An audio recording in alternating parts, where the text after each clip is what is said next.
सच्चिदानंद सद्गुरु साईनाथ महाराज की जय। सद्गुरु श्री साईनाथुनि शरद बाबूजी की जय। సాయి వంటి దైవంబు లేడోయి లేడోయి, ప్రజలందరి నోట సాయి నామం పలకాలి, సర్వత్రా సాయి రూపం రంజిల్లాలి, ముజ్జగాలు సాయి మహిమతో ముప్పిరిగొనాలి. సాయి పదరవళులు మన హృదయ కుహరంలోని నిశ్శబ్ద నిశీధిలో ప్రతిధ్వనించాలి. ప్రణవనాద వీచికల్లా సాయి జ్ఞాన సౌరభాలు సర్వత్రా వ్యాపించాలి. ఆ సుజ్ఞాన సౌరభాల ఆస్వాదనలో మన మనసులు మత్తెక్కాలి. సాయి ప్రేమామృత ధారలు అంతటా నిరంతరం వర్షించాలి.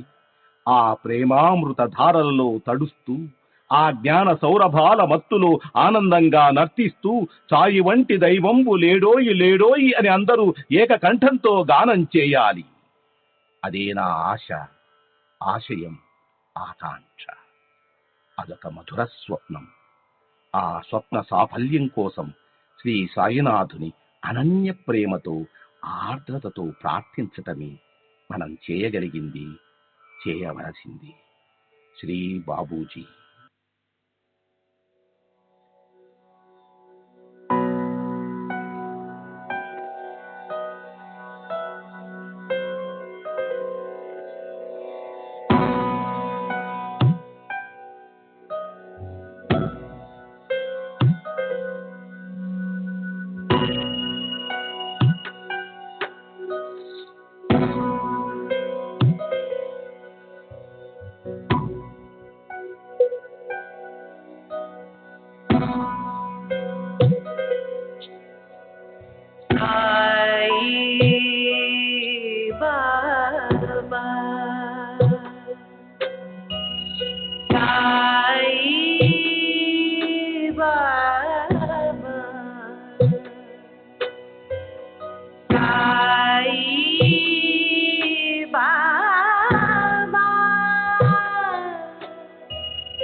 श्री सच्चिदानंद सद्गुरु साईनाथ महाराज की जय।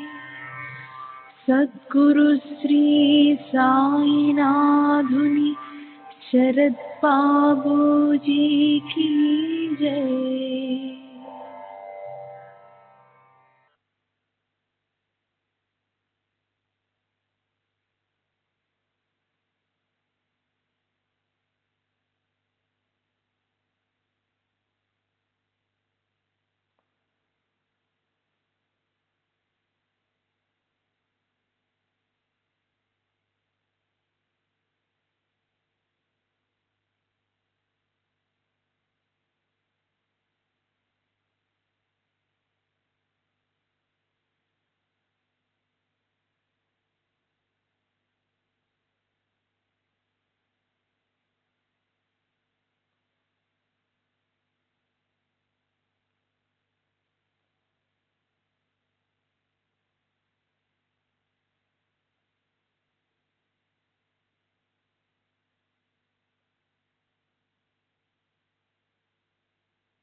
श्री सच्चिदानंद सद्गुरु साईनाथ महाराज की जय। सद्गुरु श्री साईनाथुनि शरद बाबू जी की जय।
श्री सच्चिदानंद सद्गुरु साईनाथ महाराज की जय। सद्गुरु श्री साईनाथ धुनी शरद बाबू जी की जय। శ్రీ సాయినాథాయ నమః. శ్రీ సాయి సచ్చరిత్రము 22వ అధ్యాయం. జయ సద్గురు ఆనందగణ జ్ఞానస్వరూప పరమపావన జయ జయ భవభయ నివారణ కలిమల దహన పరిపూర్ణ. మీరు ఆనంద సాగరం. మీలో లేచే అనేక ఆలోచన తరంగాలు కూడా మీరే అయి మీ భక్తులను అనుగ్రహిస్తారు. మసక చీకటిలో పాముగా కనిపించినది వెలుతురులో త్రాడు. అంధకారాన్ని ప్రకాశాన్ని రెంటినీ ఉత్పన్నం చేసింది మీరే. సర్పమనే భ్రమను కలిగించేది, అది త్రాడు అని తెలిపేది మీరే. భయాన్ని కలిగించేది, దానిని తొలగించేది మీరే. మొదట పూర్తిగా అంధకారం ఉన్నప్పుడు పాము లేదు, త్రాడు లేదు. అక్కడ భ్రమ కలగడానికి ఆస్కారం లేదు. ఏ ఆకారం లేని నిరాకారం మీరే. నిరాకారం ఆకారం దాల్చి అది కొద్ది వెలుతురులో సర్పంలా భాసిస్తుంది. ఆ ఆభాసకు కారణం కూడా మీరే. ఇలా కనిపించడం కనిపించకపోవడం అనే మీ అంతఃకరణ వృత్తిలోని ఆనంద ప్రభావం, భావాభావరహిత స్వభావం ఎవరికి అంతుపట్టదు. ఈ కారణంగానే శృతులు మౌనం వహించాయి. అనేక ముఖాలు గల ఆదిశేషుడు కూడా మీ స్వరూపాన్ని తెలుసుకోలేక మీ స్తుతి చేయలేకపోయినప్పుడు నేనెంతటి వాణ్ణి? బాబా, మీ స్వరూప దర్శనం తప్ప నా మనసుకు మరేదీ రుచించదు. ఆ మీ రూపాన్ని కళ్ళ ఎదుట నిలుపుకుని ధ్యానించాలని అనిపిస్తుంది. పరమ సుఖాన్ని పొందడానికి శుద్ధ జ్ఞానమూర్తి అయిన మీ చరణాలు తప్ప మాకు వేరే గతి లేదు. మీ నిత్య వైభవం ఎంత గొప్పది! మీ దర్శనానికి అనేక భక్తులు వచ్చి మీ పాదాలలో శిరస్సు నుంచి ప్రేమగా ఆత్మానందాన్ని దోచుకుంటారు. ఆ మీ పాదాలు ఎటువంటివి! శాఖాచంద్ర న్యాయం వల్లే పాద అంగుష్టాన్ని పట్టుకుని కూర్చుని మీ దర్శనాభిలాషతో వచ్చిన వారి కోరిక తీర్చుతారు. కృష్ణపక్షంలోని అమావాస్య నాటి అంధకార రాత్రి గడిచిపోగానే చంద్రుని దర్శనం కలుగుతుందని అందరికీ సహజంగా ఆశ ఉంటుంది. కృష్ణపక్షం రాత్రి గడవగానే చంద్ర దర్శనం కోసం ఆశతో జనులు ఆకాశం వైపు పశ్చిమ దిక్కుగా దృష్టి సారిస్తారు. అట్లే మీరు ఎడమ తొడపైని కుడికాలు వేసుకుని కూర్చుని ఉన్నప్పుడు భక్తుల ఆ కోరికను మీ పాదాల వద్ద తీర్చుతారు.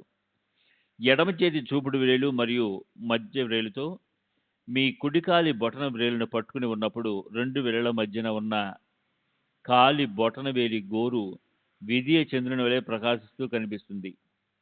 చంద్ర దర్శనానికి చాలా కుతూహలంగా ఉన్న ఆకాశాన చంద్రుని దర్శనం కాదు. అయినా తెలిసిన వారు చెట్టు యొక్క రెండు కొమ్మల మధ్య నుండి చూడాలని చెబుతారు.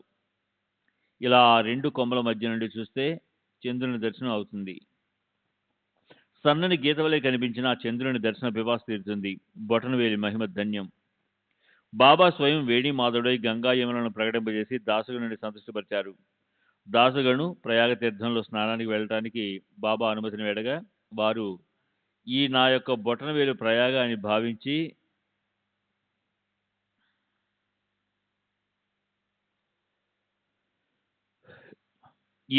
బొటనవేలు ప్రయాగ అని తెలుసుకుని ఇక్కడే స్నానం చేయని చెప్పారు.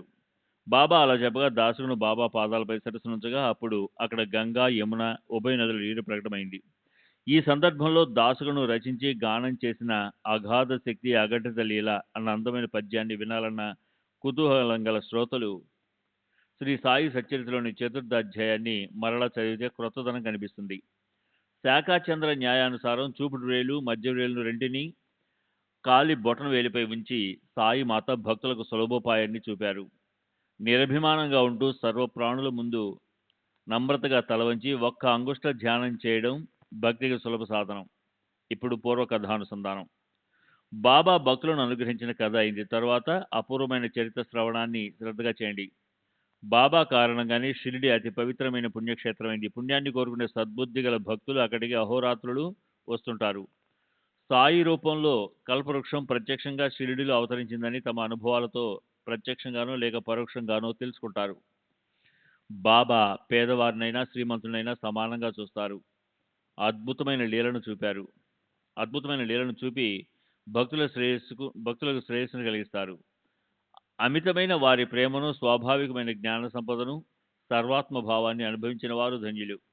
బాబా ఒకప్పుడు దృఢమైన మౌనధారంలో ఉండేవారు. అదే వారి బ్రహ్మ వ్యాఖ్యానం. మరొకప్పుడు చిదానందగంలో భక్తులతో పరివేషితులై ఉండేవారు. ఒకప్పుడు గూఢార్థ ధ్వనితో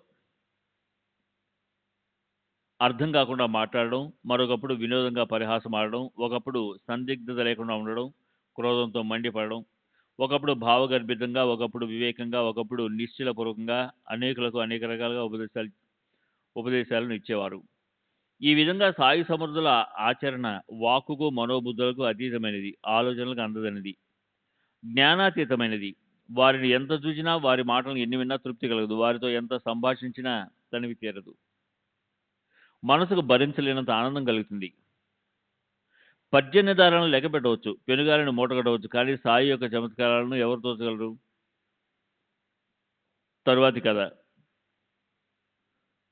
సాయికి భక్తులను సంరక్షించడంలో ఉన్న చింతను మరియు వారు భక్తుల కష్టాలను నివారించడం గురించి స్వస్థ చిత్తులై వినండి. శ్రీ సచిదానంద సద్గురు సాయినాథ్ మహారాజ్ की जय. सद्गुरु श्री साईनाथ शरद बाबू जी की जय. 37.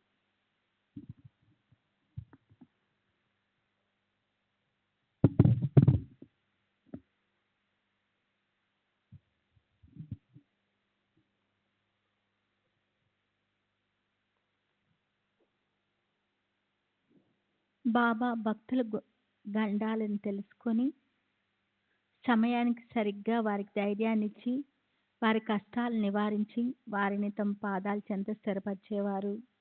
వారు ఎప్పుడూ భక్తులకు శ్రేయస్సును కలిగించడంలోనే తత్పరులై ఉంటారు. ఈ విషయంలో శ్రవణంలో ఉత్సుకత ఉన్న మీకు ఒక కథ ఆనందాన్ని కలిగిస్తుంది. సాయి సమగమంలోని సుఖాన్ని పెంచుతుంది. భక్తులకు శ్రద్ధను కలిగిస్తుంది. హీనులు కానీ దీనులు కానీ పేదవారు కానీ సాయి కథల యందు భక్తి శ్రద్ధలు కలుగుతాయి. ప్రతి క్షణము సాయినామాన్ని జపించే వారిని సాయి తీరానికి చేర్చుతారు. కాకాసాహెబ్ మిరికరు అహ్మద్ నగర్ పట్టణం నివాసి. ప్రభుత్వం ప్రసన్నమై అతనికి సర్దార్ పదవి ప్రదానం చేసింది. అతని కుమారుడు కూడా కర్తవ్య తత్పరుడు, కోపరుగా మమతారుగా ఉండగా చిత్రికి పర్యటనకు వెళుతూ బాబా దర్శనానికి షిరిడీ వచ్చాడు. మసీద్కి వెళ్ళి బాబా చరణాలపై శిరస్సు నుంచాడు. అక్కడ క్షేమ సమాచార వార్తలు జరుగుతున్నాయి. అప్పుడు భక్తులు చాలామంది ఉన్నారు.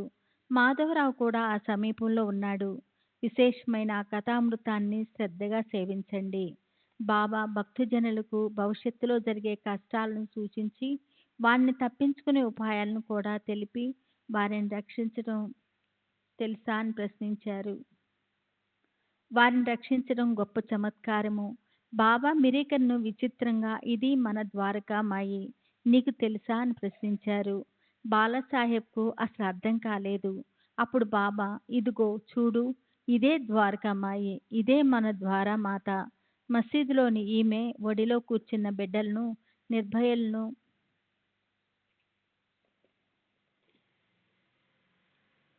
నిర్భయం చేస్తుంది.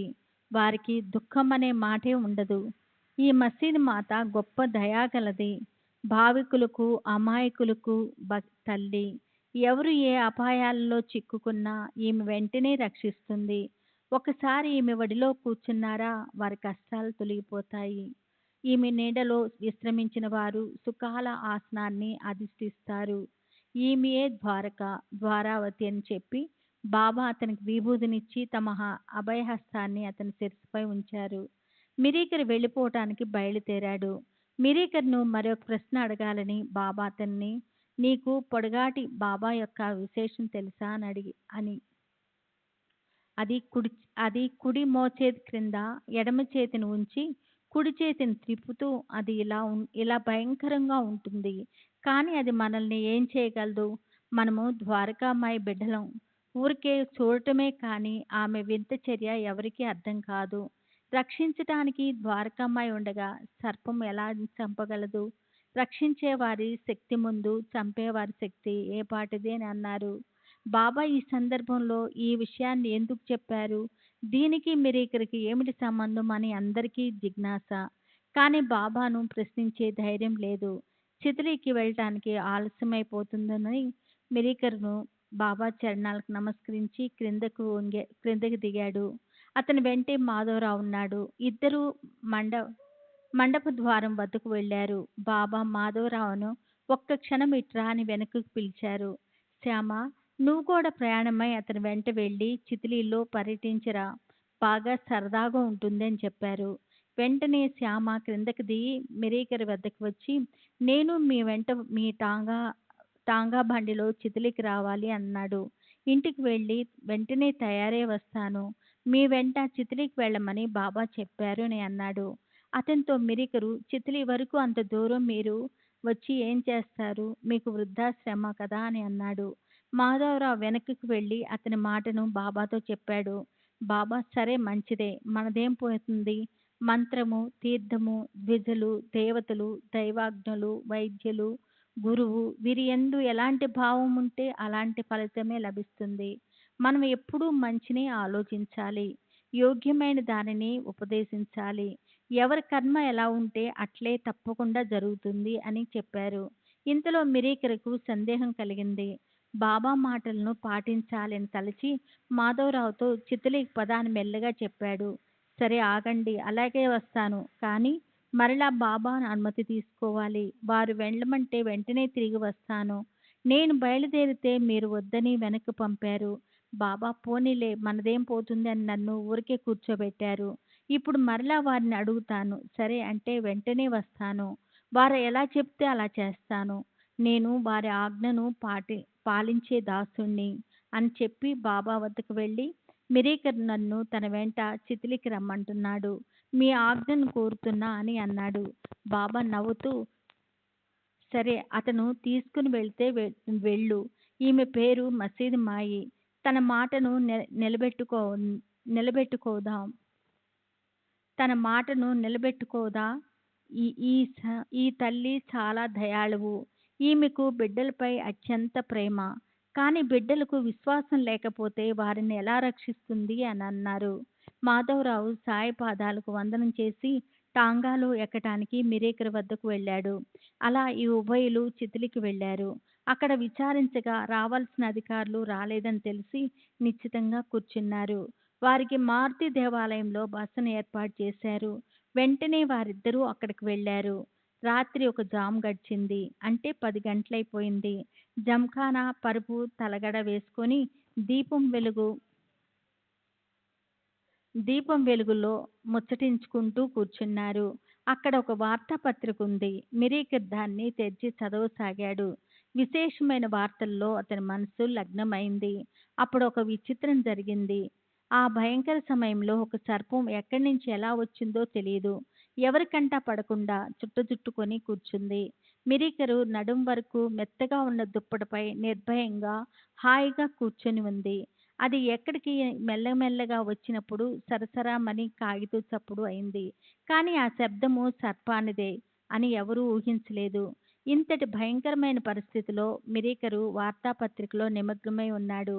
కానీ నౌకరు మనసులో ఆలోచనా తరంగాలు లేచాయి. శబ్దం ఏమై ఉంటుంది, ఎక్కడి నుండి వచ్చింది అని. దీపాన్ని కాస్త ఎత్తేసరికి పొడగాటి మహారాజును చూచాడు. చూడగానే గబారా పడుతూ పాము పాము అని మెల్లగా అరిచాడు. మిరీకరుకు ధైర్యం సడలి శరీరమంతా కంపించిపోయింది. మాధవరావు కూడా చకితుడై, బాబా, ఏమిటిలా చేశావు? లేచి విఘ్నాన్ని కలిగించావేమిటి? ఇప్పుడు దీన్ని తొలగించు అని మొరపెట్టుకున్నాడు. ఆ అవస్థను చూచి ఎవరి చేతికి ఏది దొరికితే దాన్ని పుచ్చుకొని జనం చప్పుడు చేయకుండా పరుగున వచ్చారు. ఆ పాము మెల్లమెల్లగా నడుం క్రింద నుండి జారుకోవటం కనిపించింది. అది సర్పమా? మూర్తి భవించిన అనర్థం దిగుతున్నట్లు అనిపించింది. చూస్తుండగానే ఆ గ్రహణం వదిలింది. పైకి లేచిన కర్రలు టప్టపమని ఆ పాముపై పడగానే అది ముక్కలైపోయింది. ఆ విధంగా ఆ అరిష్టం తొలగింది. ఇదంతా చూచి మిరీకరు హృదయంలో పాము సమర్థనపై అత్యంత ప్రేమ ఉప్పొంగింది. అతని దుఃఖము తొలగిపోయింది. కళ్ళ నుండి ప్రేమాశ్రువులు ప్రవహించసాగాయి. ఎంతటి అరిష్టము తొలగిపోయింది. బాబాకి ఇదంతా ఎలా తెలిసింది? గండం గడిచిపోయింది. సమయానికి సరిగ్గా సూచించి వద్దంటున్న శ్యామను సహాయానికి పంపి టాంగాలో కూర్చోబెట్టారు. వారి మనసులో ఎంతటి దయ, వారి సర్వజ్ఞత ఎటువంటిది! భవిష్యత్తులో రానున్న చెడును గ్రహించి ఎంత చక్కగా తెలియజేశారు. వారి దర్శనంలోని మహత్యాన్ని చూపారు. బాబా యొక్క మసీదు యొక్క మహత్యాన్ని మనసులో నాటారు. వారి ప్రేమను సహజమైన లీలతో నిదర్శనం ద్వారా తెలియజేశారని తలపోశాడు. ఒకసారి నానా డెంగ్లీ అన్న ఒక గొప్ప జ్యోతిష్యుడు శ్రీమంతుడైన బూటీతో ఏమన్నాడో వినండి. ఈరోజు మీకు చాలా అశుభము. మీకు గండం ఉంది. చాలా జాగ్రత్తగా ఉండాలి. అయినా ధైర్యం వహించండి. డేంగ్లే అలా చెప్పగా పాపం బాపూసాహెబ్ మనసులో చింత పట్టుకుంది. మాటి మాటికి అవే ఆలోచనలు. మనసుకు అశాంతి. సమయము అసలు గడవనే లేదు. తర్వాత రోజు వెళ్ళే వేళకు భక్తులు మసీదుకు బయలుదేరారు. బాపూసాహెబ్, నానా మొదలగు వారు వెళ్ళి బాబా వద్ద కూర్చున్నారు. వెంటనే బాబా బూటీని, ఈ నాన్న ఏమంటున్నాడు? నిన్ను చంపాలని చూస్తున్నాడా? మనం ఏం భయపడనవసరం లేదు. ఎలా చంపుతావో చంపు. నేను చూస్తానని అతనితో సవాల్ చెయ్యి అని చెప్పారు. ఇక తర్వాత చమత్కారాన్ని చూడండి. సాయంకాలం బాపూసాహెబ్ బూటీ మల విసర్జనకై బయలు ప్రదేశానికి వెళ్ళగా అక్కడికి ఒక పాము వచ్చింది. భయంకరమైన ఆ అరిష్టాన్ని చూచి బూటీ బయటకు వచ్చేశాడు. నౌకరు లాహన్ పామును కొట్టి చంపాలని రాయిని లేవనెత్తాడు. కానీ బాపూసాహెబ్ అతన్ని అడగించి, ఇలాంటి విషయాల్లో త్వరపడకూడదు. వెళ్ళి కర్రను పట్టుకురా అని చెప్పాడు. కర్ర కోసం అతను వెళ్ళగా పాము గోడపైకి ఎగప్రాకి పోతూ అకస్మాత్తుగా జారి క్రింద పడి సరసరా ఒక రంధ్రంలోకి దూరిపోయింది.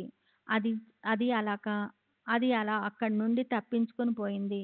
దానితో దాన్ని చంపవలసిన అవసరం తప్పింది. శ్రీ సచ్చిదానంద సద్గురు సాయినాథ్ మహారాజ్ की जय. सद्गुरु श्री साईनाथ निसरद बाबू जी की जय.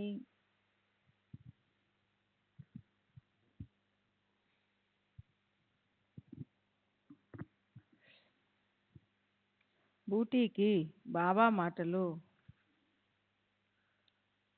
గుర్తుకు వచ్చాయి. అలా అతనికి సర్పానికి కష్టం తొలగిపోయింది. సాయి సన్నిధిలోని వైభవాన్ని భాగ్యం కొద్దీ తమ కళ్ళతో చూచిన వారు ఎప్పటికీ మర్చిపోలేరు.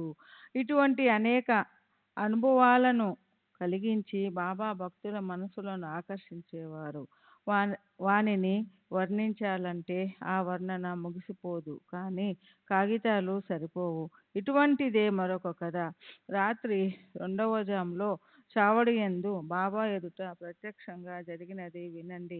కోపర్గాం తాలూకాలోని కొరాలే అన్న గ్రామంలో అమీర్ శక్కర్ అను వ్యక్తికి వంశపారపర్యంగా వచ్చిన పంట భూములున్నాయి. అతనికి సాయి పాదాల యందు భక్తి. అతడు కసాయి జాతికి చెందినవాడు. దళారీ వ్యాపారం చేసేవాడు. అతనికి బాంద్రాలో బాగా పలుకుబడి ఉంది. కానీ అత్యంత బలమైన కష్టం వచ్చి చాలా బాధపడ్డాడు. కష్టాలు వచ్చి పడ్డప్పుడు దేవుడు గుర్తుకు వస్తాడు. అమీరు తన వ్యాపారాన్ని మానివేశాడు. వ్యవహారాలన్నిటిని ముగించుకొని షిరిడీకి పరుగు పెట్టాడు. పంచపాండవుల తల్లి కుంతి వనవాసంలోని అజ్ఞాతవాసంలో అనేక రకాల కష్టాలను అపాయాలను సహించింది. అయినా దేవుణ్ణి కష్టాలనే ప్రసాదించమని ప్రార్థించింది. దేవా పరమేశ్వర, సుఖాలను కోరుకునే వారికి సుఖాలను ఇవ్వు. కానీ నేను నీ నామస్మరణను ఎన్నడూ మర్చిపోకుండా నాకు నిరంతరం దుఃఖ పరంపరాలను ఇవ్వు. ప్రభు, ఇదే నేను కోరుకునేది. ఇవ్వాలని ఉంటే ఇదే ఇవ్వు. దీని వలన నీ నామస్మరణ కలుగుతుంది. ఇదే నా కంఠానికి అలంకారం. వక్త మరియు శ్రోతలు ఇలాగే అహర్నిశలు దీనినే సాయి పాదాల వద్ద కోరుకోవాలి.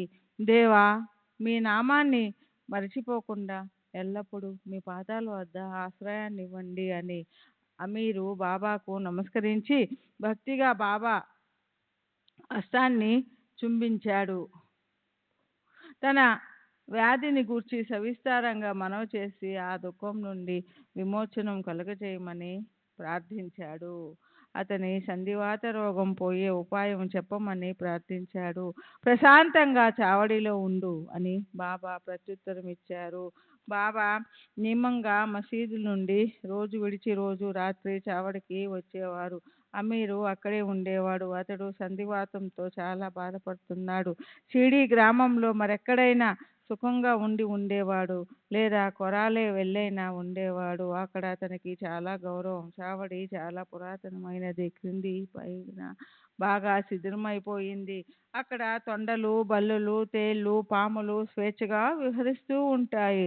అందులోనే కుష్ఠరోగులు ఉంటారు. అక్కడే కుక్కలు ఎంగిలి మెతుకులు తింటూ ఉంటాయి. అమీరు చాలా ఇబ్బంది పడ్డాడు, కానీ బాబాతో ఏమీ అనలేకపోయాడు. చావడి వెనుక భాగం చెత్తతో పోయింది.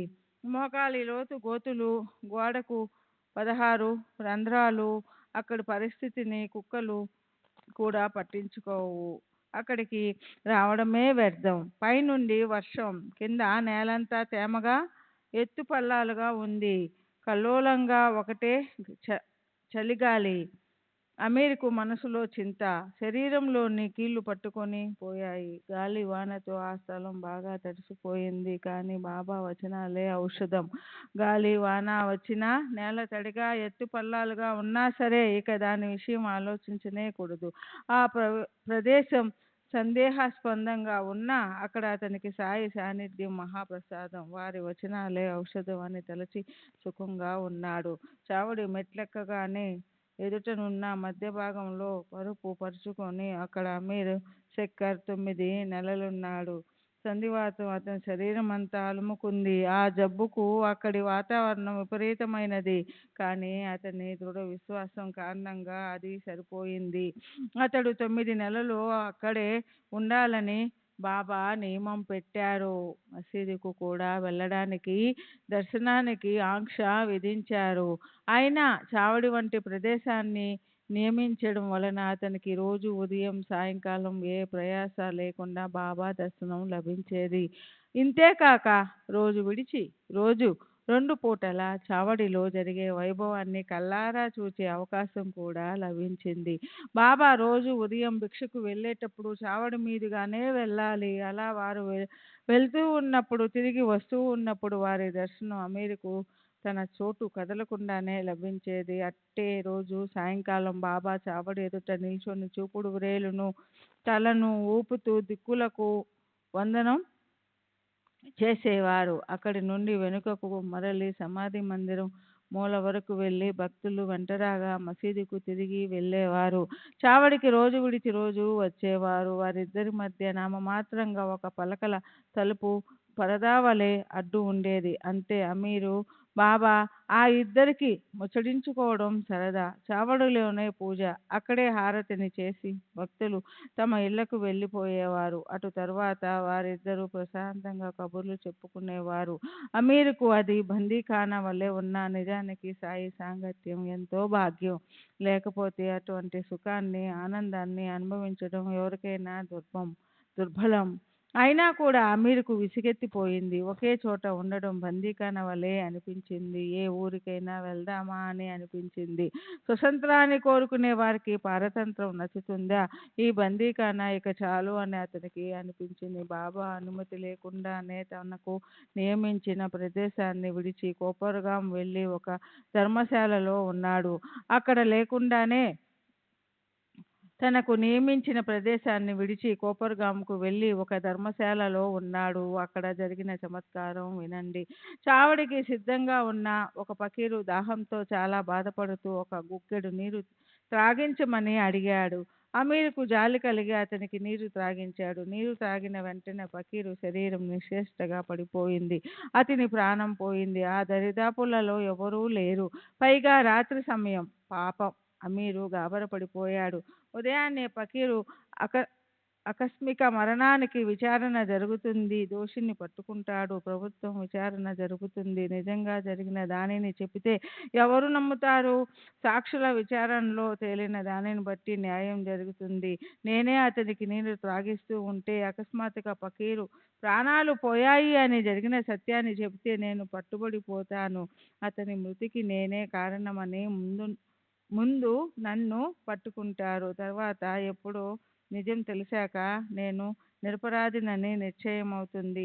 కానీ అంతవరకు పరిస్థితిని భరించలేను. అందువల్ల వెంటనే వచ్చిన దారినే పారిపోవాలి అని నిశ్చయించుకున్నాడు. అలా అమీరు ఎవరు చూడకుండా రాత్రికి రాత్రే అక్కడి నుండి బయలుదేరాడు. వెనుకకు తిరిగి చూస్తూ, ముందుకు నడుస్తూ దారి పొడుగునా బాధపడ్డాడు. చావడిని చేరుకునే వరకు మనసుకు శాంతి లేదు అని చింతిస్తూ అమీరు షిరిడీకి పయనమయ్యాడు. బాబా ఇలా చేశారేమిటి? ఇదెక్కడి పాపం ముంచుకొచ్చింది? ఇది నా కర్మే ఇలా ఫలించింది అని నాకు బాగా తెలిసింది. సుఖం కోసం చావడిని వదిలిపెట్టాను. అందుకే నాకు ఈ శిక్ష.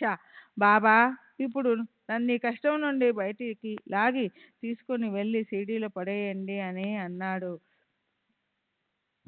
వెంటనే అమీరు ఆ శవాన్ని ఆ ధర్మశాలలో వదిలి ఆ రాత్రికి రాత్రే బయలుదేరాడు. బాబా బాబా అని నోటితో అంటూ కరుణించమని వేడుకుంటూ చావడికి చేరుకొని ప్రశాంతతను పొందాడు. ఇలా జరిగాక అతడు లెంపలు వేసుకుని చెడు మార్గాన్ని వదిలి మంచిగా ప్రవర్తించసాగాడు. అలా అతడు బాబాపై విశ్వాసాలతో వాతం జబ్బు నుండి తేరుకున్నాడు. ఆ తర్వాత జరిగిన దానిని వినండి. శ్రీ సద్గురు సాయినాథ్.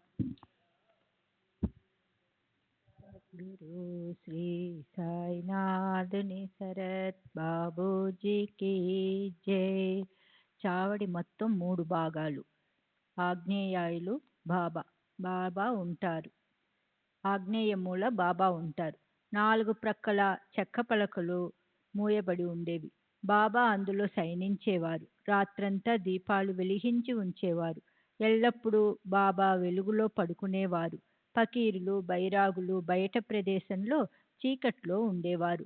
బహుశా అమీరు కూడా వారిలో ఒక్కడు కావచ్చు. ఇటు అటు ఇతరులు కూడా ఎంతో మంది అక్కడే అడ్డంగా చేరబడో లేదా నిద్రపోతూనో ఉండేవారు. బాబాకు వెనుక వైపు సామాను ఉంచే గదిలో పరమ విరాగి, సేవాతత్పరుడైన అబ్దుల్లా అనే భక్తుడు ఉండేవాడు. ఒకరోజు అర్ధరాత్రి బాబా గట్టిగా కేకలు వేస్తూ అబ్దుల్లాను పిలిచి, నా ప్రక్కలోనికి దెయ్యం వచ్చి చేరింది చూడరా అని అన్నారు. బాబా బిగ్గరగా మరలా పిలవగా అబ్దుల్ దీపాన్ని చేతబట్టుకుని వచ్చాడు. బాబా గట్టిగా కేకలు వేస్తూ, ఇప్పుడు అది ఇక్కడే ఉండింది కదా అని అన్నారు. అంతా బాగా చూచాను, ఇక్కడ నాకేమీ కనిపించలేదు అని అబ్దుల్ చెప్పాడు. కళ్ళు తెరిచి సరిగ్గా చూడరా అని బాబా మరలా చెప్పారు. అబ్దుల్ అంతా తిరిగి చూశాడు. బాబా తమ సటకాతో నేలపై కొట్టుతుంటే బయట నిద్రపోతున్న జనం మేల్కుని చూడసాగారు. అమీర్ సక్కర్ కూడా మేల్కున్నాడు. ఇవాళ ఇదేమి గొడవ? ఈ అర్ధరాత్రప్పుడు మాటికి సటకా దెబ్బలు ఎందుకబ్బా? బాబా లీలగని ఎక్కడి నుండో పాము ప్రవేశించింది అని బాబాకు తెలిసిందని అమీరుకు అర్థమైంది. అతనికి బాబా యొక్క స్వభావం బాగా అనుభవపూర్వకంగా తెలుసు. బాబా మాట్లాడే పద్ధతి తెలుసు. పరిస్థితిని అంతా అర్థం చేసుకున్నాడు. భక్తులకు ఏదైనా అరిష్టం సంభవిస్తే బాబా అది తమకే కలిగినట్లు చెప్తారు. బాబా యొక్క ఆ భాష అమీరుకు అవగతం. అందువలన అతడు విషయం అర్థం చేసుకున్నాడు. ఇంతలో అతని ప్రక్క వద్దే ఏదో కదులుతున్నట్లు అనిపించింది. వెంటనే అబ్దుల్ ఇక్కడికి దీపం పట్టుకురా అని అమీర్ అరిచాడు. దీపం బయటికి తీసుకురాగానే ఆ వెలుతురులో చుట్టుకుని ఉన్న పాము కనిపించింది. పాము తలను క్రిందికి పైకి కదిలిస్తుంది. జనం దాన్ని అక్కడే చంపేశారు. అది బాబా యొక్క మహాదు ఉపకారమని తలచి బాబా తమ విచిత్ర పద్ధతితో ఎట్లా భక్తులను జాగరూకులను చేస్తారు కదా అని అనుకున్నాడు. ఎక్కడి దెయ్యం, ఎక్కడి దీపం సమయానికి సరిగ్గా మేలుకొలిపి భక్తులను కష్టాల నుండి కాపాడటం కోసమే వారి యుక్తి. ఇటువంటి అసంఖ్యాకమైన పాముల కథలను బాబా చరిత్రలో వర్ణించవచ్చు. దీనివల్ల ఈ గ్రంథం విస్తారమైపోతుంది. అందువలన సంక్షిప్తంగా చెప్పాను. పాము, తేలు నారాయణుని అంశాలే అని భక్త తుకారాం వచనం. దూరం నుండే వానికి వందనం చేయాలని కూడా అతనే అన్నాడు. అవి అధమజాతికి చెందినది కనుక వానిని చెప్పులతో శిక్షించాలని అన్నాడు. అందువలన క్రూర జీవులతో ఎలా ప్రవర్తించాలో నిశ్చయంగా తెలియదు. పరమేశ్వరుని నియమం ప్రకారం ఆయా జీవులు స్వభావ ధర్మాన్ని అనుసరించి వాని పనులు ఉంటాయి. ఇదే ఇందులోని మర్మం. దీనికి బాబా సమాధానము ఒక్కటే: జీవులన్నీ సమానం. అన్నింటి యందు అహింసా భావం ఉండాలి. పాము కాని తేలు కాని అన్నింటికీ అధిష్టానం ఈశ్వరుడే. ఆయన సంకల్పం లేనిదే ఎవరైనా ఏ అపాయాన్ని అయినా చేయగలరా? ఈ విశ్వమంతా ఈశ్వరుని ఆధీనంలో ఉంది. ఇక్కడ ఏది స్వతంత్రం కాదు. ఇది బాబా తెలియజేసిన అనుభవ జ్ఞానం. కానీ మనం దురభిమానాన్ని వదిలిపెట్టం. ఒక తేలు చెరువులో పడి ఉక్కిరి బిక్కిరై తల్లడిల్లుతూ నీళ్లలో మునిగిపోతుంటే ఒకడు ఆనందంగా చప్పట్లు కొడుతూ, నీకు ఇలాహే నీవు ఇలానే మమ్మల్ని బాధ పెడతావు కదా అని అన్నాడు. ఆ చప్పట్లను విని మరొకడు పరుగెత్తుకొని వచ్చి తేలు నీటిలో మునకలు వేస్తుంటే కరుణతో కరిగిపోయాడు. తేలు దగ్గరికి వెళ్ళి పటకారతో దానిని బయటికి తీశాడు. తేలు తన జాతి స్వభావంతో అతని బొటను వ్రేలిని కుట్టింది. మన జ్ఞానం ఇక్కడ ఏం పనికి వస్తుంది? మన అన్ని విధాల పరాధీనులం. మన బుద్ధిదాత నారాయణుడు. అతడు ఎలా జరిపిస్తే అలా జరుగుతుంది. అనేక మందికి అనేక అనుభవాలున్నాయి. నేను నా అనుభవాన్ని కూడా చెప్తాను. సాయిబాబా యొక్క వచనాలయందు విశ్వాసముంచి వానిని గౌరవించాలి. ప్రబలమైన నిష్ఠ ఉంటేనే వారి వైభవాన్ని తెలుసుకోగలం. కాకాసాహెబ్ దీక్షిత్ రోజు ఏకనాథ భాగవతాన్ని చదివేవాడు. అలాగే ప్రతినిత్యం రాత్రి భావార్థ రామాయణాన్ని పఠించేవాడు. ఒక పూట స్నానం, దేవుని పూజ చేయటం మానినా, ఇతర నియమాలన్నీ మానినా అతడు పఠించే సమయం మాత్రం తప్పేది కాదు. ఏకనాథుని ఈ 2 గ్రంథాలు పరమార్థానికి సారాలు. సాయి సమర్థుని అనుగ్రహం వలన దీక్షితుకు అవి బాగా అర్థమయ్యేవి. అద్వితీయ మధురమైన ఈ గ్రంథాలలోని ఆత్మజ్ఞానం, వైరాగ్యం, నీతి ఈ మూడింటి జ్యోతి దివ్యమానంగా ప్రకాశాన్ని ఇస్తుంది. ఆ బోధామృత పాత్రను భాగ్యం కొద్దీ నోటికి అందుకున్న వారికి త్రితాపాలు ఉపశమించి మోక్షం ప్రాప్తిస్తుంది. సాయిబాబా కృప వలన దీక్షితుకు శ్రవణం చేయటానికి శ్రోతలు లభించే యోగం, నాకు కూడా భాగవత శ్రవణం చేసే అవకాశం లభించాయి. దాని వలన నాకు ఉపకారం జరిగింది. ఆ పవిత్ర కథను వినడానికి పగలు రాత్రి వెళ్ళసాగాను. దాని వలన భాగ్యం కొద్దీ చెవులకు పవిత్రం చేసే ఈ కథాశ్రవణం లభించింది. ఒక రాత్రి పరమ పవిత్రమైన కథాశ్రవణం జరుగుతుండగా విచిత్రమైన కథ జరిగింది. శ్రోతలు ఆ కథను వినండి. ఒక దానిని వర్ణిస్తుంటే మధ్యలో మరొకటి స్ఫురిస్తుంది. నేను ఏం చేయను? శ్రవణం చేయదగిన దానిని నేను ఎందుకు ఉపేక్షించాలి? రామాయణంలోని కథ రసవత్తరంగా సాగుతుంది. హనుమంతునికి సీతామాత జాడ తెలిసింది. ఆయన స్వామి యొక్క సమర్థతను పరీక్షించాలని వెళ్ళి చివరకు అరిష్టాన్ని అనుభవించాడు. రాముని తరపరంపరలలో హనుమంతుడు ఆకాశంలో గిరగిరా తిరిగాడు. అతడి ప్రాణం తల్లడిల్లింది. అప్పుడు అతని తండ్రి అక్కడికి వచ్చాడు. అతని హితవచనాలను విని హనుమంతుడు రాముని శరణుజొచ్చాడు. ఈ కథాభాగాన్ని శ్రవణం చేస్తుండగా జరిగిన విచిత్రాన్ని వినండి. అందరి మనసులు శ్రవణ ఆనందంలో మగ్నమై ఉన్నాయి. అప్పుడు మూర్తిభవించిన విఘ్నంలా ఒక తేలు ఎలా ఉత్పన్నమైందో, దానికి శ్రవణమందు ఎందుకు ప్రీతి కలిగిందో అర్థం కాలేదు. నాకు తెలియకుండానే నా భుజాలపై ప్రాకి ముడుచుకుని కూర్చుని కథారసంలోని మాధుర్యాన్ని ఆస్వాదిస్తూ ఉంది. శ్రీ సచ్చిదానంద సద్గురు సాయినాథ్ మహారాజ్ కీ జై. సద్గురు శ్రీ సాయినాథుని శరత్ బాబూజీ కీ జై.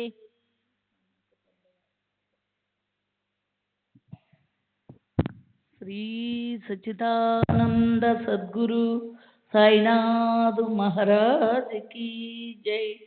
సద్గురు శ్రీ సాయినాథుని శరత్ బాబూజీ కీ జై. ఇక్కడ కూడా బాబా ఇచ్చిన అనుభవాన్ని చూడండి. నా దృష్టి అక్కడ లేదు. హరికథ శ్రవణంలో తత్పరులైన వారిని హరి స్వయం రక్షిస్తాడు. సహజంగా నా దృష్టి మరలి చూద్దును కదా. భయంకరమైన తేలు నా కుడి భుజం మీద కొండువపై కదలకుండగా స్థిరంగా కూర్చొని ఉంది. ఏ కదలిక లేక శ్రవణం పారాయణుడైన శ్రోత తన ఆసనంలో స్థిరంగా ప్రశాంతంగా కూర్చొని శ్రద్ధగా ఆలకిస్తున్నాడా అన్నట్లుంటుంది. దాని శరీర స్వభావానుసారం ఊరికే కొండిని ఏ కాస్త కదిలించినా భరించలేనంత బాధతో నేను ప్రశాంతంగా కూర్చునలేకపోయేవాణ్ణి. రామకథ మంచి రసవత్తరగా ఉంది. వక్త శ్రోత ఉభయలు గ్రంథంలోని మునిగిపోయారు. రామకథ శ్రవణంలో రసభంగం వాటిల్లేది. దుర్భరమైన ఆ దృష్ట సాంగత్యము అటువంటిది. అదే మరి రామకథ మహిమ. అక్కడ విఘ్నాల ప్రభావము సాగదు. విఘ్నులు తమ ధర్మాన్ని మరచి అక్కడ విశ్రాంతిని పొందుతాయి. రాముని దయవలన ఆ కండువను మెల్లగా దూరంగా పడేయాలని బుద్ధికి తోచింది. చంచల మంచి బుద్ధి గల ప్రాణిని చివర వరకు విశ్వసించరాదు. పైన వేసుకున్న అంగవస్త్రాన్ని మెల్లగా రెండు చివరలా పట్టుకొని దానిలోని తేలును బాగా గట్టిగా మూట కట్టి తోటలోకి వెళ్ళి జార విడిచాను. జాతిరిది తేలు భయంకరమైనది. అవకాశం దొరికితే దాని జాతి స్వభావంతో కుట్టుతుందని భయం కలుగుతుంది. నిజమే. కానీ బాబా ఆజ్ఞ ఆ బలీయమైనది. అందువలన తేలును చంపటానికి చేతులు రాలేదు. ఇక్కడ శ్రోతలకు సందేహము కలగటము సహజము. తేలు గతకి కదా, మరి దానిని చంపకూడదా? అది కుట్టితే సుఖం ఉంటుందా? ఎందుకు దానిని చంపకూడదని అంటారో అర్థం కాదు. పాములు, తేళ్ళు వంటి విష ప్రాణులను ఎవరు ఎప్పుడు ఉపేక్షించకూడదు. శ్రద్ధగాని అశ్రద్ధగాని వానిని వదిలి వేయరాదు అని అంటాం. వానిని విడిచిపెట్టాలని బాబా చెప్పారా?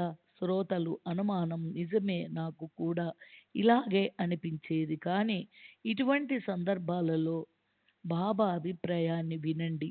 ఇంతకంటే విపత్కరమైన సందర్భము ఒకసారి షిరిడీలో కాకాదీక్షులు ఇంట్లో మేడ పైన కిటికీ వద్ద ఒక భయంకరమైన పాము వచ్చి చేరింది. కిటికీ చట్రం కింద ఉన్న రంధ్రంలో నుండి లోపలికి ప్రవేశించింది. దీపం వెలుతురులో చుట్టుకొని మెరుస్తూ కూర్చుంది. దీపాలు చుట్టుకొని మెరుస్తూ కూర్చుంది. దీపాల వెలుతురుకు మనుషుల సందడికి ఒక క్షణం కలవరపడి తర్వాత ఊరికే ఉండిపోయింది. వెనుకకు వెళ్ళదు, ముందుకు జరగదు. పడగను కిందకు పైకి కదులుతూ ఉంది. దానిని ఏ ఉపాయంతో చంపాలని అందరూ ఒకటే గోల పెడుతున్నారు. ఒకరు బడితెను, ఒకరు కర్రను పట్టుకొని పరుగున వచ్చారు. కానీ దానిని కొట్టడానికి స్థలము ఇరుకున ఉన్నందున చాలా కష్టం కలిగింది. సహజంగా అది ప్రాకుతూ గోడపై నుండి క్రిందికి దిగితే ప్రథమంగా నా పరుపు చుట్టూ వద్దకు వచ్చే ఉంటే దాంతో నాకు మహా కష్టం కలిగేది. శ్రీ సచ్చిదానంద సద్గురు సాయినాథ్ మహారాజ్ కీ జై. సద్గురు శ్రీ సాయినాథుని శరత్ బాబుజీకి జై. బాబా. దాని నాజుకు శరీరంపై దెబ్బ పడితే అది దెబ్బ తప్పించుకుని ఉంటే అది పగతో అపాయాన్ని కలిగించేది. దీపాన్ని తెచ్చి చూడగా అది ఉన్న స్థలం కనిపించింది. దానికి పోయే కాలం రాలేదు. మా అందరి అదృష్టం బావుంది. అది భయంకర సమయమైనా బాబా మమ్మల్ని రక్షించారు. ఆ పాము చరచరా తాను వచ్చిన దారిన అదే వెళ్ళిపోయింది. దానికి భయం తప్పింది. ఇతరులకు కూడా నిర్భయం కలిగింది. దానితో అందరికీ సుఖం కలిగింది. అప్పుడు ముక్తారాం లేచి పాపం పాము తప్పించుకొని పారిపోవటంతో బతికిపోయింది. ఆ రంధ్రం నుండి వెళ్ళకపోతే దాని ప్రాణం పోయేది అని అన్నాడు. అతని దయార్థ దృష్టి నా మనసుకు బాధ కలిగించింది. దుష్ట జీవులపైన దయ ఎందుకు? ఇలా అయితే సృష్టిలో ఇక వ్యవహారాలు ఎలా సాగుతాయి? ఒకడికి ఒ- ఒక్క అక్కడికి ముక్తారాం అప్పుడప్పుడు వస్తాడు. కానీ మేము రోజు ఉదయం సాయంకాలం ఉంటాం. నా పరుపు నా పరుపు చుట్ట మరీ కిటికీ దగ్గరగానే. అతని మాట నాకు నచ్చలేదు. అతడు పూర్వ పక్షాన్ని వహిస్తే నేను ఉత్తర పక్షాన్ని చేపట్టాను. ఒకటే వాదోపవాదాలు, చర్చలు బాగానే సాగాయి. నిర్ణయం ఏం తేలలేదు. పామును చంపాలని పంపాలని క్షణం కూడా వదిలిపెట్టరాదని ఒకరంటారు. నిరపరాధ జీవిని ఎందుకు హింసించాలి అని మరొకరంటారు. ఒకరు ముక్తారాం మాటను వ్యతిరేకించి నా మాటను ఒప్పుకున్నారు. అలా పరస్పర వాదన బాగా పెరిగింది. చివరకు ఏం తేలలేదు. ముక్తారాం కిందికెళ్ళిపోయాడు. నేను నా స్థలాన్ని మార్చాను. కిటికీ రంధ్రానికి ఒక చెక్క ముక్కను కొట్టి పడుకోవటానికి పక్క బట్టలు పరుచుకున్నాను. నిద్రతో కళ్ళు మూతలు పడుతున్నాయి. భక్తులు నిద్రపోవడానికి వెళ్ళిపోయారు. మేము ఆవులించసాగాం. వాదం దానంతట అదే ఆగిపోయింది. అలా ఆ రాత్రి గడిచి తెల్లవారింది. కాలకృత్యాలు తీర్చుకొని ముఖం కడుక్కున్నాము. బాబా లెండి ముందే తిరిగి వచ్చారు. మసీదులో జనం గుమికూడారు. రోజులాగే నేను ప్రాతకాలం మసీదుకి వెళ్ళాను. ముక్తారాం మొదలైన భక్తులు వచ్చి వారి వారి స్థానాల్లో కూర్చున్నారు. ఒకరు చేతిలో పొగాకును నలుపుతూ ఉంటే మరొకరు బాబా యొక్క చిలుంగొట్టాన్ని నింపుతున్నారు. ఒకరు బాబా పాదాలను చేతులను పట్టుతున్నారు. అలా వారి సేవ జరుగుతూ ఉంది. బాబాకు అందరి మనోవృత్తులు తెలుసు. గత రాత్రి వాడాలో దేని గురించి వాదోపవాదాలు జరిగాయి అని మెల్లగా అడిగారు. నేను బాబాతో జరిగిందంతా చెప్పాను. ఇటువంటి పరిస్థితులలో పాములను చంపాలా చంపకూడదా అని అడిగాను. బాబా ఒక్కటే విషయాన్ని చెప్పారు. పామైనా తేలైనా అన్నింటిలోనూ ఈశ్వరుడే విరాజమానుడై ఉంటాడు. అందువలన అన్నింటినీ ప్రేమించాలి. ఈశ్వరుడు ఈ జగత్తుకు సూత్రధారి. అన్ని జీవులు ఆయన ఆజ్ఞానుసారం ప్రవర్తిస్తాయి. పాము కాని తేలు కాని ఈశ్వరుని ఆజ్ఞకు వ్యతిరేకంగా ప్రవర్తించవు. అందువలన ప్రాణులన్నింటినీ ప్రేమతో దయతో చూడండి. సాహసాన్ని వదిలి సహనాన్ని వహించండి. శ్రీహరి అందరినీ రక్షిస్తాడు అని చెప్పారు. ఈ విధంగా సాయిబాబా యొక్క కథలు అనేకం చెప్పవచ్చు. శ్రోతలు విని లోని సారాంశాన్ని గ్రహించాలి. తర్వాతి అధ్యాయం ఇంతకంటే మధురమైనది, భక్తి శ్రద్ధలతో కూడుకున్నది. భక్త దీక్షిత్ విపరీతమైన కఠినావస్థలో మేకను చంపటానికి సిద్ధపడతాడు. స్వస్తి శ్రీ సంత సజ్జన ప్రేరితము భక్త హేమాడ్ పంత్ విరచితము అయిన శ్రీ సాయి సమర్థ సచ్చరిత్రలో అపమృత్యు నివారణను 22వ అధ్యాయం సంపూర్ణం. శ్రీ సద్గురు సాయినాథార్పణమస్తు. శుభం భవతు. శ్రీ సచ్చిదానంద సద్గురు సాయినాథ్ మహారాజ్.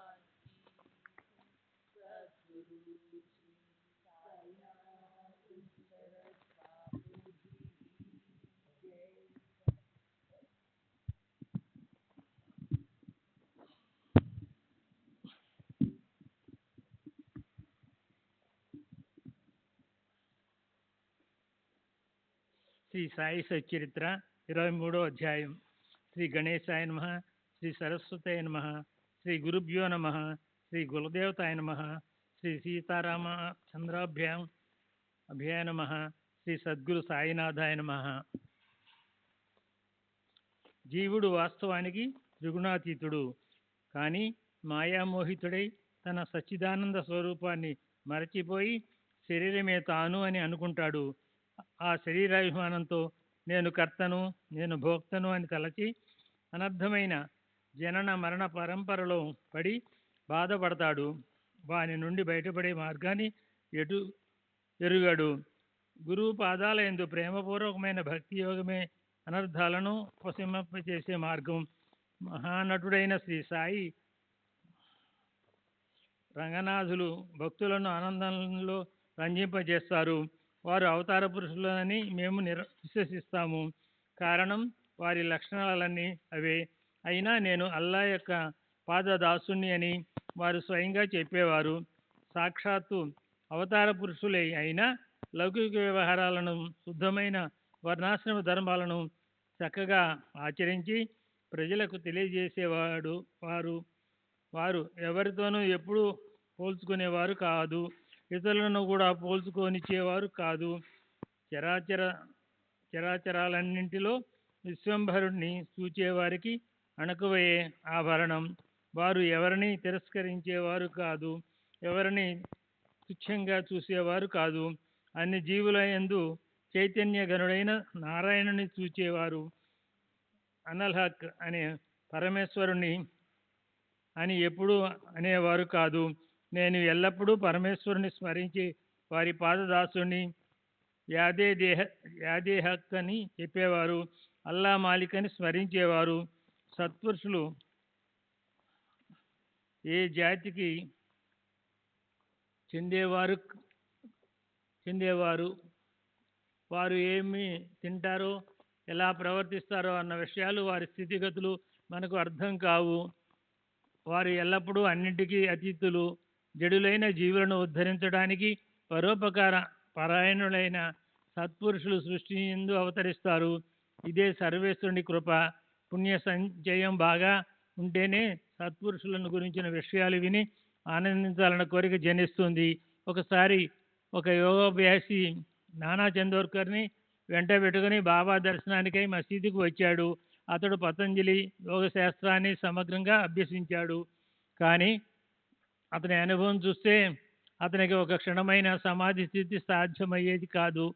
సాయి మహారాజ్ యోగేశ్వరులు. వారి అనుగ్రహం ఉంటే నా సంశయాలు తొలగిపోయి సామాధ్య వ్యవస్థ స్థిరపడుతుంది అని తలచి సాయిబాబాను దర్శించుకోగా అప్పుడు బాబా ఉల్లిపాయను నంచుకుంటూ రొట్టెను తింటూ కూర్చున్నారు.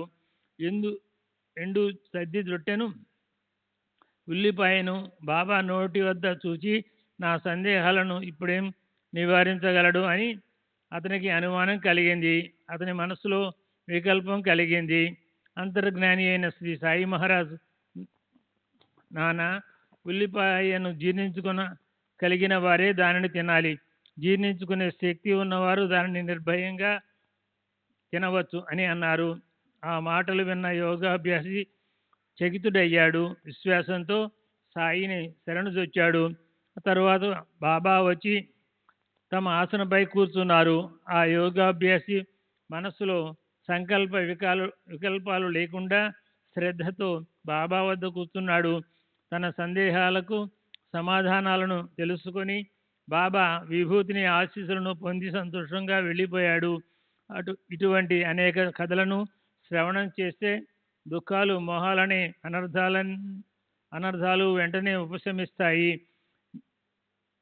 నీటి గుంట చిన్నదే అయినా అత్యంత దుర్గంధంతో కూడుకొని ఉన్న మురికి గుంటను పంది నిరతిశయం సుఖమని అనుకుంటుంది. అట్లే జీవుడు, చిలక వీరి పరిస్థితి ఒకటే. ఒకరు శరీరంలోనూ, ఒకటి పంజరంలోనూ బంధింపబడి ఉన్నారు. చిలుకకు స్వాతంత్రం లేకున్నా పారతంత్రమే బాగా ఉన్నదనుకుంటుంది.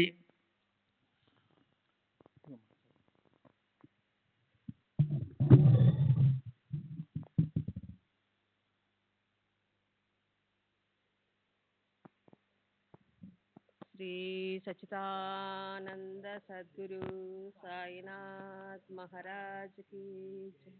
सद्गुरु श्री साईनाथ ने शरद बाबू जी की जय।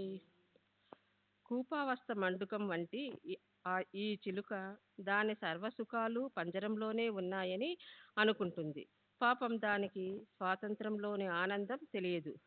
కాముకుడైన జీవుడు కూడా అట్లే. ఆహా, నా పంజరం ఎంత సుఖంగా ఉంది, ఊగటానికి బంగారు కమ్మి ఎంత బాగా ఉంది, తలక్రిందులుగా వేలాడుతున్న కాలు కాసైనా కదలకున్నా పర్వాలేదు, నేను బాగా ఉన్నాను. బయట ఈ సుఖం లభిస్తుందా? తినటానికి దానిమ్మ గింజలు, రుచికరమైన మిరపకాయలు దొరకవు.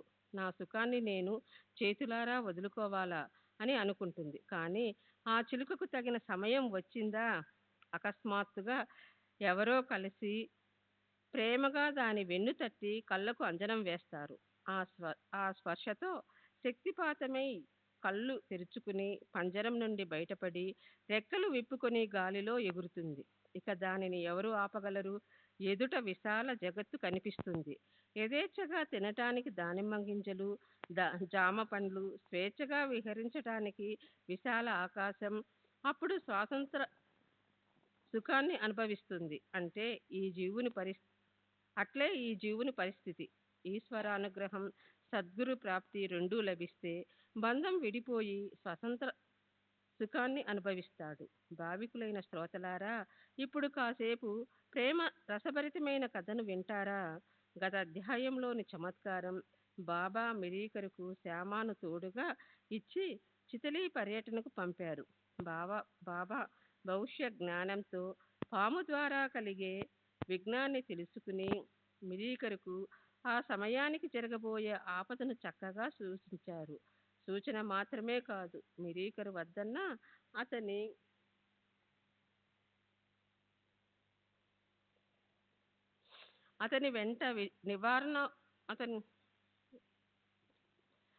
వెంట నివారణోపాయంగా శ్యామాను బలవంతంగా పంపి అతనిని ఆ కష్టం నుండి కాపాడారు.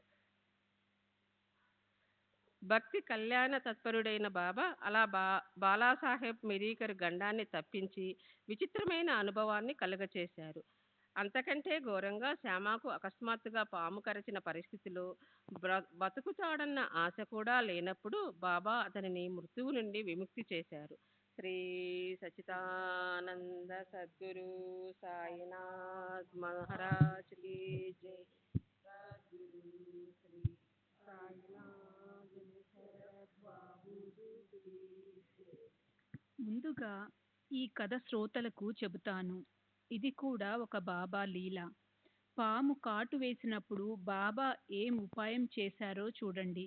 సుమారు 7 గంటలప్పుడు శ్యామ చిటికన వేలిని పాము ఏకి కాటేయగా అక్కడ విషం వలన మంట, భరించలేనంత అత్యంత వేదన, ప్రాణాంతకం వంటి ఆ బాధకు మాధవరావు భయభీతుడై తనలో చింతించసాగాడు. అతని శరీరం ఎర్రబారింది. ఆప్తులు, స్నేహితులు అందరూ కలిసి విరోబా వద్దకు పద అని అన్నారు. అతని ప్రాణం అపాయంలో పడింది. నిమోన్కర్ వచ్చి విభూతిని తీసుకువెళ్ళు అని చెప్పాడు. మాధవరావు మసీదుకు పరుగు తీశాడు. బాబా ఏం చేశారు? బాబా చూపు శ్యామా చూపులో కలవగా బాబా చేసిన చమత్కారం చూడండి. అతనిని పైకి రానివ్వకుండా బాగా తిట్టసాగారు. భట్టు, పైకి ఎక్కవద్దు, ఎక్కావంటే కబడ్డార్, పో, కిందకు దిగిపో అంటూ గట్టిగా గర్జించారు. నిప్పులు చెరుగుతున్నట్లు బాగా కోప్పడ్డారు. బాబా ఎందుకు ఇంత కఠిన వచనాలను విసిరారు అని మాధవరావు చకితుడయ్యాడు. వారి క్రోధాన్ని చూసి మాధవరావు చాలా గాబరా పడ్డాడు. అతనికి ఏం తోచలేదు. ధైర్యం సడలిపోయి కిందనే కూర్చున్నాడు. తన దేవునికే కోపం వస్తే, బాబాయే తన్ను తిరస్కరిస్తే ఇక బతికే ఉపాయం లేదని మాధవరావు భయపడ్డాడు. ఘోరంగా మండిపోతున్న బాబా యొక్క క్రోధాన్ని చూసి వారి తిట్లను, శాపాలను విని ఎవరు మాత్రం గాబరా పడరు? అది అటువంటి భయంకర పరిస్థితి. మసీదు నా పుట్టిల్లు. నేను సాయికి కన్న కొడుకును. మరి కన్న తల్లే బిడ్డను ఇవాళ ఇంతగా కోప్పడుతుంది ఎందుకు? పాము కాటేసింది అన్న వేదనను తల్లి దగ్గర కాక మరెక్కడ చెప్పుకుంటాం? కానీ ఆ తల్లే తన్ని తరిమేస్తే ఇక తన గతి ఏమిటి అని దీనంగా మొహం పెట్టాడు. బిడ్డకు కన్నతల్లి ఎట్లాగో మాధవరావుకు బాబా కన్నతల్లి. ఇటువంటి అనుబంధం అహర్నిశలు ఉండగా మరి ఈ రోజు ఇదేం పరిస్థితి? తల్లే తన్ని తరిమేస్తే ఇక బిడ్డను ఎవరు రక్షిస్తారు? అప్పుడు మాధవరావు ప్రాణాల మీద నీళ్లు ఆశకు నీళ్లు వదులుకున్నాడు. కొంతసేపు గడిచాక బాబా శాంతించారు. మాధవరావు ధైర్యం తెచ్చుకొని పైకి వెళ్ళి కూర్చున్నాడు.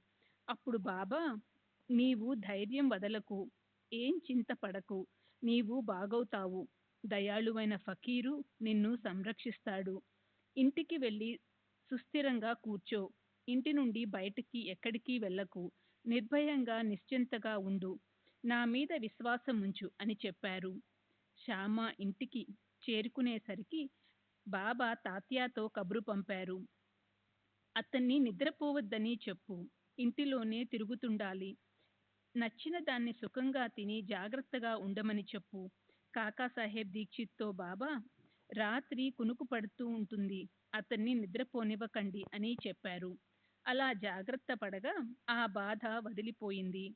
వ్రేలి మీద విషపు మంట కొద్దిగా ఉంది. తర్వాత అది కూడా పోయింది.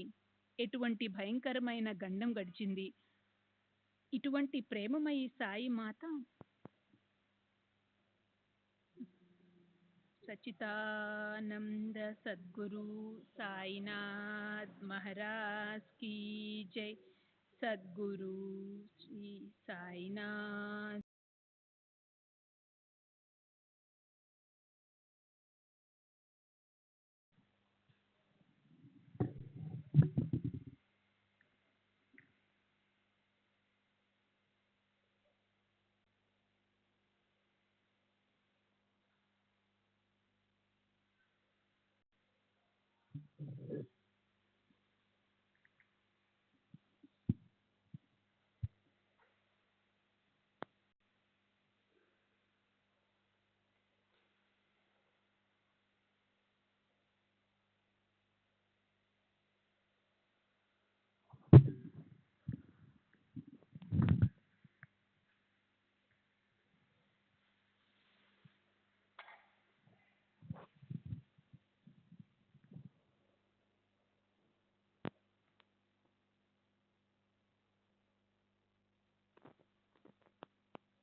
श्री सच्चिदानंद सद्गुरु साईनाथ महाराज की जय। सद्गुरु श्री साईनाथ शरद बाबू जी की जय। साई रहम नजर करना, बच्चों का पालन करना। साई रहम नजर करना, बच्चों का पालन करना।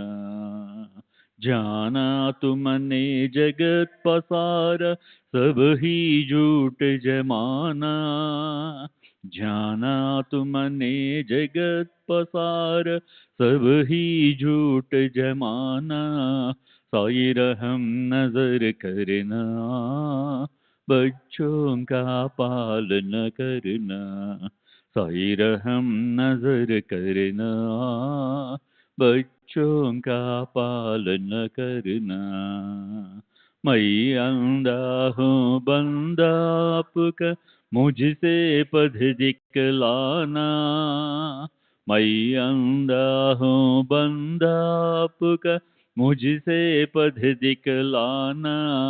साई रहम नजर करना, बच्चों का पालन करना, साई रहम नजर करना, बच्चों का पालन करना। दास गण कहे अब क्या बोलूं, थक गई मेरी रसना,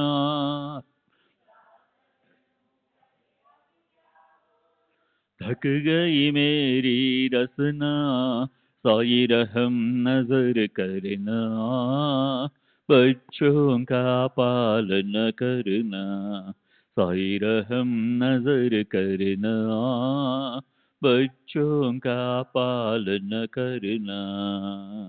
रहमो नजर करो अब मोरे साई, तुम बिना नहीं मुझे माँ बाप बाई, रहमो नजर करो मैं आंधा हूँ बंदा तुम्हारा, मैं आंधा हूँ बंदा तुम्हारा, मैं ना जानू, मैं ना जानू, मैं ना जानू, अल्लाह इलाही, रहमो नजर करो, रहमो नजर करो अब मोरे साई, तुम बिना नहीं मुझे माँ बाप बाई,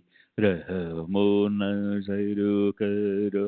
काली जमाना मैंने गमाया, काली जमाना मैंने गमाया, साथी आखिर का, साथी आखिर का, साथी आखिर का, तुम बिना कोई, रहमो नजर करो, रहमो नजर करो अब मोरे साई, तुम बिना नहीं मुझे माँ बाप बाई, रहमो नजर करो अपने मस्जिद का झाड़ू गणु है, अपने मस्जिद का झाड़ू गणु है, मालिक हमारे, मालिक हमारे, मालिक हमारे, तुम बाबा साई, नमो नजर करो, रहमो नजर करो अब मोरे साई, तुम बिना नहीं मुझे माँ बाप बाई, रहमो नजर करो। श्री सच्चिदानंद सद्गुरु साईनाथ महाराज की जय। सद्गुरु श्री साईनाथ धुनि शरद बाबू जी की जय।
श्री सच्चिदानंद सद्गुरु साईनाथ महाराज की जय।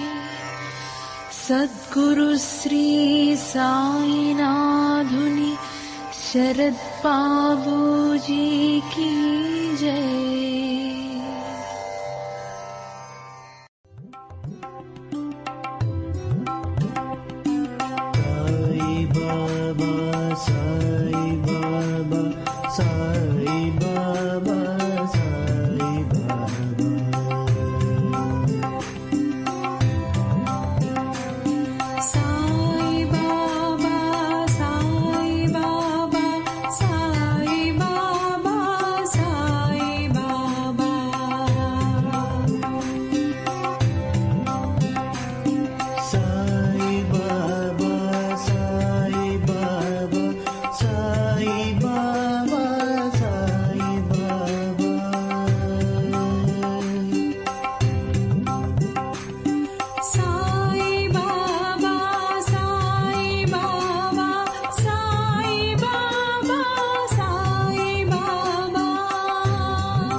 Sai